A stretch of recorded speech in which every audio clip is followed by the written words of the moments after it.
Uma história rica em lendas, rica em mitos, que fala de um povo que vivia na região de Languedoc-Roussillon, lá no sul da França.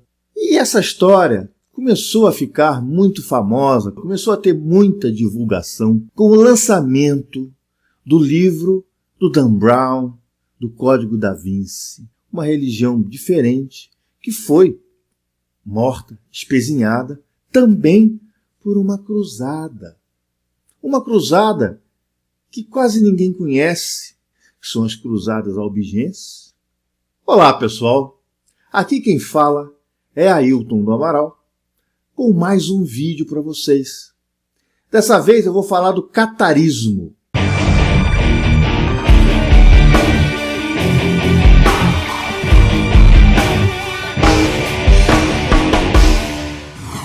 Depois aí dos livros de Dan Brown, muitos mitos se tornaram populares, ao ponto de alguns locais turísticos, antes visitados somente por alguns poucos, passaram a ser extremamente populares. Um exemplo que eu posso dar para vocês é a igreja de Saint-Sulpice, a catedral de Roslin e outros pontos que hoje são pontos bem visitados.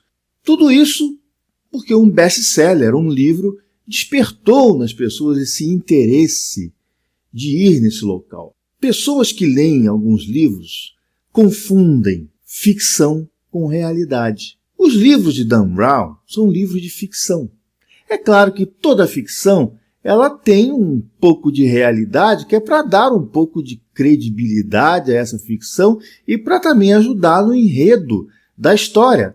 Mas não quer dizer que seja a verdade, né? O mais incrível é a declaração dos religiosos de Saint-Sulpice, por exemplo, reclamando da pergunta de alguns turistas sobre o local da morte de alguns personagens do livro Código da Vinci, como se a história fosse verdadeira. As pessoas se deixam influenciar por obras de ficção, confundindo a realidade com a ficção.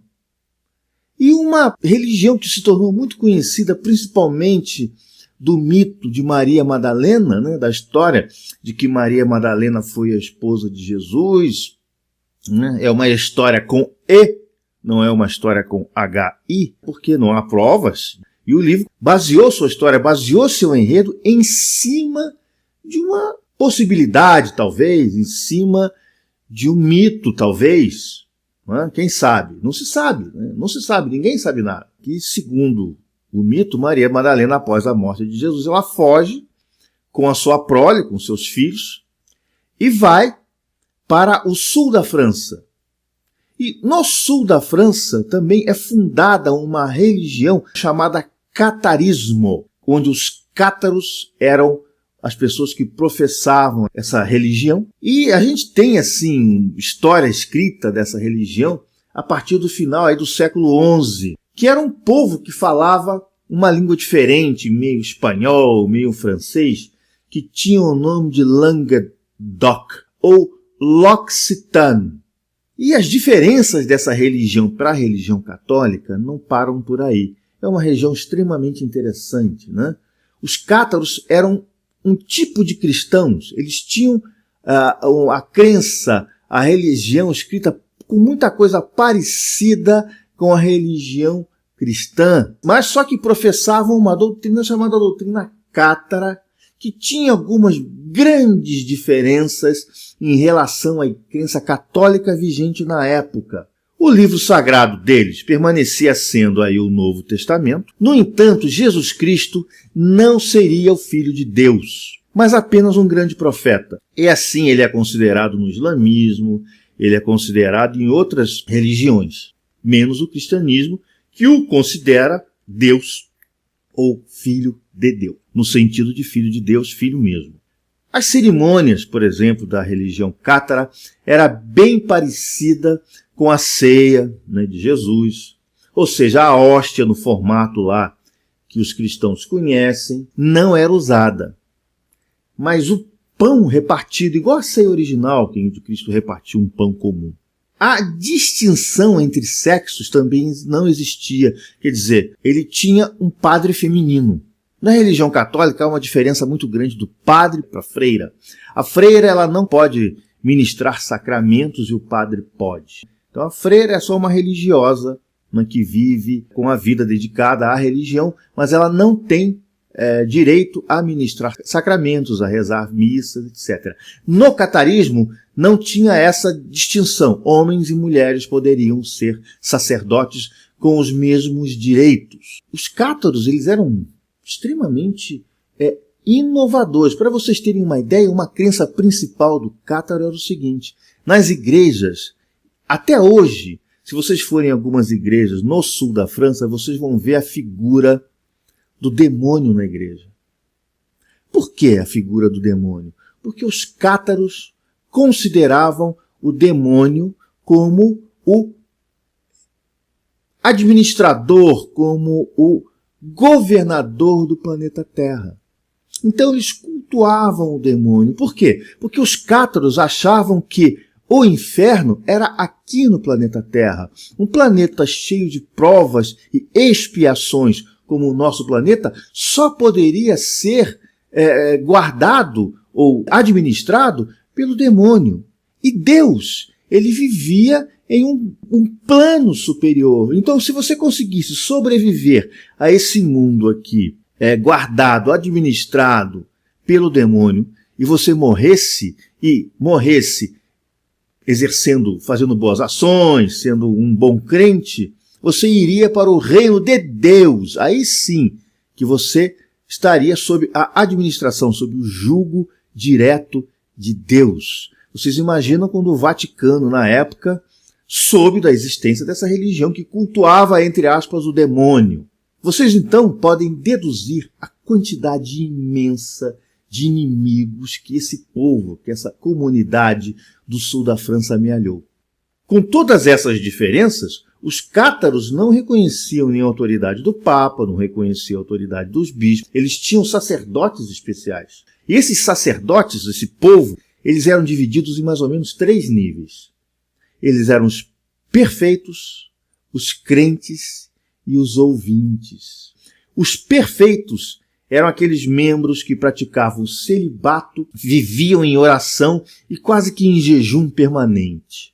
E normalmente eram aqueles que eram encarregados de fazer os sermões. Os crentes eram a maioria, eram aquelas pessoas que praticavam a religião, eram os religiosos. Os ouvintes eram apenas pessoas que tinham uma simpatia com a religião. Eles não tinham obrigação nenhuma, eles simplesmente se simpatizavam com a religião. Olha que religião democrática, né? A cosmogonia, como eu falei anteriormente, desse povo, ele dizia o seguinte: Deus não criou o mundo diretamente. O mundo, ele é um lugar expiatório. Depois aí de sucessivas encarnações, as pessoas poderiam atingir a perfeição e viver no paraíso. Como eu falei anteriormente, eles acreditavam no livre-arbítrio, que é uma crença extremamente importante. Por quê? Porque no livre-arbítrio tudo depende dos seus atos. O que você fizer, você vai ter em troca. O relacionamento com Deus era direto, você não tinha sacerdote. Você queria bater um papo com Deus, é aqui, ó, tete a tete ali, conversar direto com Deus. Não tinha intermediário, não tinha clero, não tinha nada disso.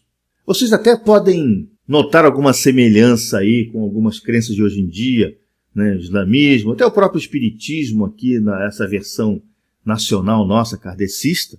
E esse povo também foi alvo de muitas lendas, principalmente no que diz respeito ao Santo Graal, que uma primeira versão era a taça onde Jesus Cristo bebeu o vinho da Santa Ceia e que também foi utilizada para recolher o sangue de Cristo durante a sua crucificação, né? O filme lá do Indiana Jones e...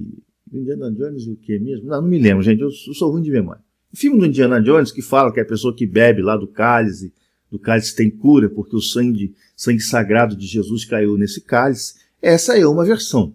Uma outra versão do Santo Graal está lá no livro do Dan Brown, né, que não foi ele que inventou. Vejam bem, essa segunda versão do sangue real, da dinastia de Jesus Cristo, não foi inventada pelo Dan Brown. Okay? Essa versão fala da suposta descendência de Jesus Cristo e seu casamento com Maria Madalena, pois, segundo alguns autores, Maria Madalena foi viver naquela região, como eu falei antes, depois da morte de Jesus. E sendo ela, então, a fundadora dessa religião do catarismo. E o catarismo, gente, foi vítima de um dos grandes massacres da história, que foi a Cruzada Albigense. Essa cruzada durou cerca de 40 anos. Resultou na queima pela fogueira de quase todos os membros desse povo. Esse foi um genocídio. Quando você mata, assassina um povo inteiro, é genocídio. Quer dizer, não conseguiu extinguir completamente, porque deixou ainda alguns seguidores, né, para escrever a história. Eu estou falando aqui essa história para vocês, é porque alguém escreveu e alguém sobrou dessa confusão toda. E existem diversos vestígios. Se vocês forem visitar a França, vão em lugares que têm realmente cultura rica. Torre Eiffel você vê na televisão. Se quiserem conhecer a França direito, vão no sul da França. No sul da França, daquelas cidades onde essa cultura vigorou, onde tem igrejas maravilhosas, onde tem vestígios do catarismo, além de vinhos maravilhosos, mas esse é outro papo, né? Parem de ficar vendo esses pontos turísticos aí meio, sabe, tem na televisão. Tá? Conheçam o país e a sua cultura sem passar pelos pontos turísticos. Pode até passar pelo ponto turístico, mas procurem entrar mais dentro da cultura do país que vocês foram. Porque senão vocês vão pegar essas excursões malucas aí de 5 dias em Paris. Em 5 dias você não conhece nada. Não dá nem para conhecer a Torre Eiffel. E as pessoas ficam 4, 5 horas na Torre Eiffel. Quando muito, viu, gente? Viajar é viajar com calma. Ah, vou fazer um giro pela Europa. Você vai andar a Europa inteira e não vai conhecer nada. É preferível você passar um mês em um país só do que ficar um mês conhecendo 500 países. Tá? Vida longa e próspera, Ailton Alt.